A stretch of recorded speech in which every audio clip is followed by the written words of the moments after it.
किसी के साथ भी दुनिया में मैं कह रही हूँ आपकी एज चाहे जो भी हो कुछ मैटर नहीं करती है। अगर आपके साथ कुछ भी गलत हो जाता है या आप कुछ भी गलत करते हैं तो सबसे ज़्यादा रिस्पॉन्सिबल ठहराया जाता है पेरेंट्स को कि पेरेंट्स की गलती है, पेरेंट्स ने कुछ सिखाया नहीं, पेरेंट्स ऐसे हैं ये और वो पता नहीं क्या क्या। हालांकि चीज़ें बहुत सारी चीज़ें हैं मैटर करती हैं, लेकिन पेरेंट्स का जो रोल है वो एक एक एज के बाद भी और एक एज से पहले भी हर एक स्टेप पे थोड़ा सा ज़्यादा और थोड़ा सा इम्पोर्टेंट हो जाता है। हालांकि डिपेंड करता है संगति के ऊपर भी, और ये चीज़ें इफ़ेक्ट डालती हैं कि आप किस तरह के काम करते हो, कैसे इन्वायरमेंट में रहते हो, कैसे लोगों से बात करते हो, मिलते हो, आपकी सोच क्या है, आपकी स्किल, एजुकेशन, बहुत सारी चीज़ों पे ये डिपेंड करता है। मैं यहाँ पे बात कर रही हूँ, जैसे अगर जब हम किसी लड़की की शादी कर देते हैं ना, उसके साथ उस ससुराल में जब वो चले जाते हैं तो कुछ गलत होता है। गलत का मतलब ये नहीं है कि गलत कुछ भी हो सकता है, मतलब कोई एक पर्टिकुलर कोई एक चीज़ नहीं है। गलत व्यवहार हो सकता है, गलत किसी का नेचर हो सकता है, गलत उसके साथ कुछ घटना हो सकती है, गलत ये हो सकता है कि उसके पेरेंट्स को भला बुरा कहा जा रहा हो, बहुत कुछ हो सकता है क्योंकि किसी का नेचर भी कैसा भी हो सकता है। लेकिन जो चीज़ें मैं आजकल देख रही हूँ और अपने आसपास भी देख देख रही हूँ और इवन सोशल मीडिया, न्यूज़पेपर, हर कहीं हम ये चीज़ें देख रहे हैं, उसके बावजूद पेरेंट्स की रिस्पॉन्सिबिलिटी किस तरह से बढ़ जाती है और क्या सिर्फ पेरेंट्स की रिस्पॉन्सिबिलिटी है, इन चीज़ों के बारे में आज मैं बात करने वाली हूँ। तो जहाँ तक आजकल मैं देख रही हूँ तो आज पहले के टाइम की अलग बात थी। देखिए, परीक्षा की बात मत करिए क्योंकि सीता माता को भी परीक्षा देनी पड़ी थी, और यहाँ पे मीरा की जो कहानी है उससे भी कोई अनजान नहीं है, सबको पता है ना? तो कंपेयर मत करिए। अक्सर हम कंपेयर करने लगते हैं ना कि आजकल समाज ऐसा है इसलिए हम लड़कियों की जल्दी शादी कर देते हैं कि कई लड़कियां भाग के शादी ना कर ले, कहीं वो लव मैरिज ना कर ले। तो समझिए चीज़ों को थोड़ा सा। कंपेयर करके आप अपने बच्चे के फ्यूचर के साथ खिलवाड़ नहीं कर सकते हो। पहले फैसिलिटीज़ नहीं थी, बहुत सारी और भी प्रॉब्लम्स थी, इसकी वजह से पेरेंट्स अपने बच्चों को पढ़ा नहीं पाते थे। लेकिन आजकल फैसिलिटीज़ इतनी है कि वो घर पे रह के भी पढ़ सकती हैं, लेकिन फिर भी पेरेंट्स सोचते हैं कि 10वीं पास हो गई, 12th हो गई, चलो इसके हाथ पीले कर दिए जाए। तो पेरेंट्स को लगता है हम उस लांछन से, हम उस प्रॉब्लम से, उस टेंशन से हमें मुक्ति मिल गई, जो हम सोच रहे थे कि बच्चा कर ना दे, आजकल के समाज को, सोसाइटी को देखती हुई। लेकिन वहीं ससुराल में जाके जब उसके साथ कुछ गलत हो रहा था, उसे नहीं पता कि कहाँ मुझे स्टैंड लेना है। उस क्योंकि सोच बहुत बड़ा रोल प्ले करती है। उसको लगता है चलो ठीक है, सहन कर लेते हैं थोड़ा सा, कोई बात नहीं, हो गया तो। कई बार ऐसा भी होता है कि छोटी छोटी बातें पेरेंट्स तक पहुंच जाती हैं और बात बहुत ज़्यादा बिगड़ जाती है, यानी कि डाइवोर्स तक हो जाती है। तो कंपेयर मत करिए, हम कुछ नहीं कह सकते, हमें नहीं पता किसकी लाइफ में क्या है, किस तरह से चीज़ें होनी है, कैसे होनी, हमें नहीं पता। लेकिन प्रेजेंट को अगर हम अच्छा करेंगे, अगर हम आज को ठीक कर लेंगे ना, कल की चिंता किए बिना, तो मैं कहती हूँ कल अपने आप बेहतर होगा। इसलिए प्लीज़ कंपैरिजन करके अपने बच्चों के साथ खिलवाड़ मत करिए कि ऐसा हो रहा है, ये हो रहा है, ये ना करवाएं, वो ना करवाएं। जिस चीज़ में बच्चे का इंटरेस्ट है, एटलीस्ट एक स्किल बच्चे में होनी चाहिए।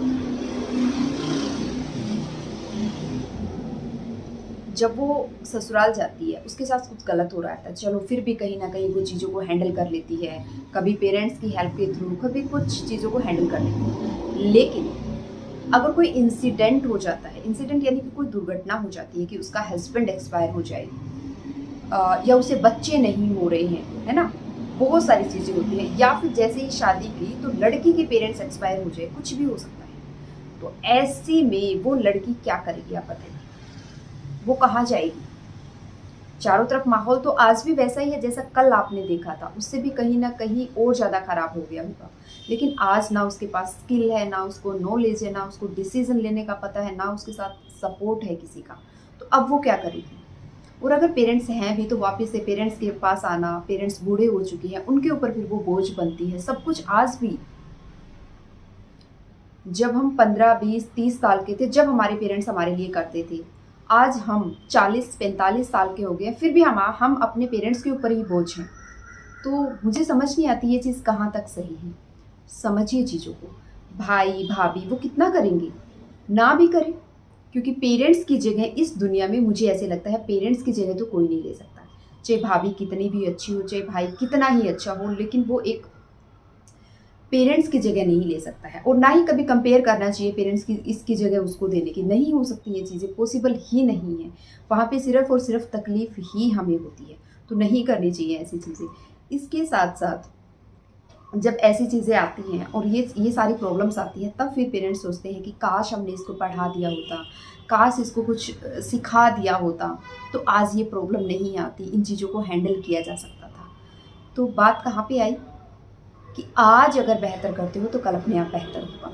जब वो पेरेंट्स इस एज में 70 की उम्र में भी आपका खर्च उठा रहे हैं, आपकी प्रॉब्लम्स को सोल्व कर रहे हैं, आपको भी कहीं ना कहीं बुरा फील होता होगा। तो प्लीज़ अपने बच्चों को पढ़ाइए, उनमें कोई ना कोई स्किल होगी उसको डेवलप करिए। वो चाहे कुछ भी हो, कुछ भी हो सकती है, वो कोई भी ऐसा काम होना चाहिए जिसके बेस पे अगर टाइम आए लाइफ में, कभी उसकी लाइफ में प्रॉब्लम आए, तो वो स्टैंड ले सके, उसके बेस पे अपनी लाइफ जो है ना, उसकी अपनी फुल इच्छाएं, मतलब अपनी जो भी उसकी आवश्यकताएं हैं उनको फुलफिल कर सके। यानी कि ना फाइनेंशियली वो किसी पे डिपेंड हो, आर्थिक रूप से ना वो किसी के ऊपर डिपेंड हो, और ना ही वो मेंटली किसी के ऊपर डिपेंड हो। डिसीजन जब लेना पड़े तो वो ले सके। जब ऐसी बच्चियों के, जिनको नॉलेज कम होती है, जो पढ़ी लिखी नहीं होती हैं, कम एज में शादी हो जाती है, अगर उनके साथ कोई इंसिडेंट होता है, कोई घटना घट जाती है, तो या तो पेरेंट्स दोबारा शादी करने का, या फैमिली भी दोबारा शादी करने का प्रेशर डालती हैं। ऐसे में कुछ कर भी लेती हैं, कुछ नहीं भी करती हैं। तो कहने का मतलब है कि वो पूरी लाइफ सर्वाइव करती हैं। आप अगर उनके ऊपर 7-8 साल कंट्रोल करके, यानी कि जब वो टीनेजर होते हैं उसके बाद अगर थोड़ा सा कंट्रोल का मतलब है कि उनके साथ थोड़ा सा रह के, उनके ऊपर फोकस करके, उनको एक कुछ बनने में, कोई स्किल डेवलप करने में अगर उनकी हेल्प करते हैं, तो वो एक टाइम पीरियड है ना, वो उनके लिए गोल्डन साबित हो सकता है पूरी लाइफ के लिए। और उस टाइम की थोड़ी सी रिस्पॉन्सिबिलिटी की, समाज में आजकल ऐसा हो रहा है, ये ना हो जाए, वो ना हो जाए, चलो शादी कर देते हैं, निपट गई। बाद में जो प्रॉब्लम आती है वो लाइफ टाइम आपको सर्वाइव करनी पड़ती है। लेकिन मुझे लगता है सबसे ज़्यादा जिसके साथ हो रही होती है उसे सर्वाइव करनी पड़ती है। तो उसके लिए बहुत मुश्किल हो जाता है, क्योंकि उसमें वो इतना कैपेबल है ही नहीं वो बंदा कि वो डिसीजन ले सके मुझे क्या करना चाहिए, क्या नहीं करना चाहिए, क्योंकि उसको चारों तरफ कुछ दिख ही नहीं रहा। और जो उसने सीखा समझा था वो भी ये था कि सोसाइटी ऐसी होती है, समाज में ये होता है, ये हमें करना चाहिए, ये नहीं करना चाहिए। ये चीज़ें अक्सर लड़कियों को ही सिखाई जाती हैं, लड़कों को कोई नहीं सिखाता।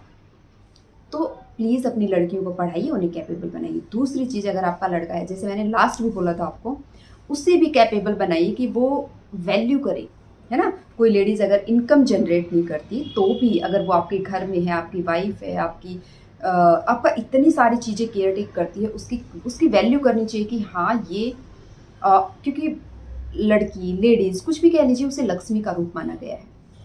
और ये चीज़ें मैंने होते हुए देखी हैं कि जो लोग अपनी बहन, बेटियों, माँ, इन सब की रिस्पेक्ट करते हैं, उन्हें एक आदर सत्कार देते हैं ना, उनकी लाइफ में कभी भी किसी चीज़ की कमी नहीं आती। प्रॉब्लम्स आएंगी, देखिए प्रॉब्लम्स नहीं आए फिर वो तो समझ लीजिए कि वो लाइफ ही नहीं है। प्रॉब्लम्स आएंगी, छोटी छोटी प्रॉब्लम्स आती रहेंगी, जाती रहेंगी, लेकिन कहीं भी स्टक नहीं होगा वो बंदा लाइफ में कि बस हो गया अब क्या करें, नहीं होगा। कहीं ना कहीं कोई सॉल्यूशन वो निकाले। क्यों? क्योंकि वो उसको वैल्यू पता है। उसे नहीं मीनिंग है कि मेरी माँ कमाती है, मेरी वाइफ कमाती है या नहीं कमाती है। उसे ये पता है कि ये मेरी वाइफ है, मैं इसके साथ डिसरिस्पेक्ट नहीं कर सकता, मेरे लिए बहुत कुछ मायने ये रखती है, चाहे वो कमाती हो तो भी, ना कमाती हो तो भी, ठीक है। क्योंकि उसके बिना आप कुछ नहीं हो। शिव के बिना शक्ति और शक्ति के बिना शिव अधूरे हैं। ये जो सिखाया गया था, ये इसीलिए सिखाया गया था ताकि समाज को आगे बढ़ाया जाए, और किस तरह से बढ़ाया जाए, इसलिए ये चीज़ें आई थी। लेकिन हमने इन चीज़ों का पता नहीं कैसे ले लिया। ये भी ज़रूरी है कि शिव की शक्ति बनने के लिए आपको शिव जैसा और आपको शक्ति जैसा होना चाहिए। ऐसा नहीं है, एक तरफ से चीज़ें नहीं होती है, एक तरफ से आप कितनी भी कोशिश कर लो, क्या होगा? कुछ भी नहीं होता है। मुझे ऐसा लगता है कि नहीं होगी। लेकिन जब आप दोनों मिलके थोड़ा थोड़ा सारी चीज़ों को एडजस्ट करते हुए चलते हैं तो गाड़ी बहुत अच्छी चलती है। इवन लड़कों को भी ये कदर होनी चाहिए, ये वैल्यू होनी चाहिए कि वो किस तरह से बात करें, क्या ना करें। घर के काम है तो भी, हेल्थ ख़राब है तो भी, कोई फ़र्क नहीं पड़ता। मैंने ऐसे देखे हैं कि बीमार है तो ठीक है, क्या हो गया, बीमार है तो नहीं होती ऐसी चीज़ें। ये चीज़ें नेगेटिविटी लेके आती है। जो लोग सोचते हैं ना कि नेगेटिविटी पता ही नहीं क्या होती है, यही होती है नेगेटिविटी, यही आपका कर्मा होता है। जो लोग बोलते हैं ना कि पता नहीं ऐसा क्या कर्म कर्म करके आए थे उसको छोड़ दीजिए, जो अभी कर रहे हो उसके बारे में सोचिए। तो प्लीज़ मेरी रिक्वेस्ट है, अपनी लड़कियों को पढ़ाइए, अपने लड़कों को भी थोड़े संस्कार दीजिए। हमेशा सब सोचते हैं ना कि लड़कियों को संस्कार दें, लड़कियों को संस्कार दें। प्लीज़ अपने लड़कों को भी संस्कार दीजिए, लड़कियों को भी दीजिए। इक्वालिटी की बात जहाँ पे आती है ना, वहाँ पे फिर हर चीज़ के बारे में आनी चाहिए। वहाँ पे फिर ये नहीं होना चाहिए कि यहाँ पे लड़का और यहाँ पे लड़की, यहाँ पे ये, यहाँ पे वो, नहीं। हाँ, कुछ चीज़ों में जो होती हैं, अब अगर हम किसी भी चीज़ के बारे में जब इस तरह की बातें करते हैं तो फिर कहते हो कि पहले तो आपने ये बोला था, अब आप ये बोल रहे हो। देखिए, इक्वालिटी का मतलब है कि बीमार है तो बीमार इंसान तो बीमार ही होगा ना, चाहे वो लड़का हो चाहे लड़की हो, तो आपको उसकी हेल्प करनी चाहिए। ये नहीं है कि वाइफ की तबीयत खराब है तो लड़का को कोई मतलब ही नहीं है, वाइफ जो है सिर पे दुपट्टा बांध के, पैरों में बाम लगा के बस वो काम करना ही है। नहीं, आप उसकी हेल्प कर सकते हो ना। सेम इसी तरह से आपके हस्बैंड की इनकम बहुत ज़्यादा नहीं है तो आप दूसरों को देख के ये मत करिए कि उसके पास ये है, उसके पास ये है। अपने हस्बैंड के ऊपर ताने मारना बंद करिए कि आप कुछ नहीं दिलाते हो, आप तो ऐसे हो, आप तो ऐसे हो। नहीं, वो हर किसी का कर्म अलग अलग है। हर किसी को जो रोल दिया गया है ना, वो एक अलग रोल दिया गया है। तो प्लीज़ टॉर्चर ना वो करेंगे आपको, ना आप करिए। और अगर हो भी रहा है तो प्लीज़ समझाइए, एक दूसरे को समझाइए। अगर रिश्ते चाहिए तो थोड़ा सा कॉम्प्रोमाइज़ करके बैठ के सुलझाइए चीज़ों को, बात करिए। लेकिन अगर रिश्ते नहीं चाहिए, जैसे आजकल चीज़ें हो रही है कि मैं ये कर दूंगा, मैं ये कर दूंगा, मैं वो कर दूंगा, तो वो तो सिर्फ ये बात होती है कि मैंने आपको नीचा दिखाना है, आपने मुझे नीचा दिखाना है। इसके लिए फिर हम किसी भी लेवल पे जा सकते हैं। तो प्लीज़ समझिए चीज़ों को, अपनी लड़कियों को पढ़ाइए, उन्हें घर के भी काम सिखाने के साथ साथ, ज़रूरी है वो भी सिखाने, लेकिन उसके साथ साथ उनका जो मेंटल ग्रोथ है वो बहुत अच्छी होनी चाहिए। उनका जो इन्वायरमेंट है वो बहुत अच्छा दीजिए, उन्हें हर एक चीज़ की नॉलेज दीजिए। वो जो बनना चाहती है, करना चाहती हैं, थोड़ा सा अगर पेरेंट्स का सपोर्ट है तो वो दीजिए, प्लीज़ करिए। 5 से 7, 8, 10 जितना भी आपको लगता है ना, उनके ऊपर वो टाइम इन्वेस्ट करिए। आप अगर आज टाइम इन्वेस्ट करेंगे तो आप फ्यूचर में टेंशन फ्री रहेंगी। इसके साथ साथ एक चीज़ और मैं आपको बताना चाहती हूँ, जब ऐसी चीज़ें हो जाती है, पेरेंट्स के ऊपर ब्लेम आने लगते हैं कि पेरेंट्स ने कुछ नहीं सिखाया। देखिए, एट द एंड इस संसार में कुछ भी हो जाए, पेरेंट्स के ऊपर ही जो है ना ब्लेम आता है कि पेरेंट्स ने कुछ नहीं सिखाया, पेरेंट्स ने ऐसे किया। कोई पेरेंट्स नहीं चाहता है, प्लीज़ बंद करिए ये चीज़ें। कोई पेरेंट्स नहीं चाहता है। वो सिर्फ जब भी जो डिसाइड करते हैं, जो भी डिसाइड करते हैं, वो सिर्फ इसलिए करते हैं अपने बच्चे का भला सोच के। बाद में उसका रिजल्ट बुरा होता है, क्या होता है, बाद कोई नहीं डिसाइड कर सकता कि क्या होगा और क्या नहीं। लेकिन कोई भी पेरेंट्स नहीं चाहता है कि उसके बच्चे का गलत हो, इसलिए वो उसको सपोर्ट करते हैं। तो प्लीज़ पेरेंट्स को ब्लेम करना बंद कीजिए। पेरेंट्स के साथ साथ बहुत से ऐसे बच्चे भी जिन्हें पेरेंट्स पढ़ाना चाहते हैं, वो पता नहीं क्या क्या कर रहे हैं। तो मैं यहाँ पे ब्लेम नहीं कर रही हूँ, लेकिन मैं सिर्फ कह रही हूँ कि कोशिश करिए थोड़ा सा चीज़ों को सुधारने की, और पेरेंट्स को ब्लेम करना बंद करिए। इसमें किसी के कोई गलती नहीं है, वो खुद परेशान है, उनको खुद को आके भी वो लड़का या वो बहू तंग करती हैं। तो इसमें किसका रोल हुआ? किसी का भी नहीं हुआ। तो प्लीज़ आज को बेहतर करिए, कल अपने आप बेहतर हो। Thank you for watching. Her her Mahadev.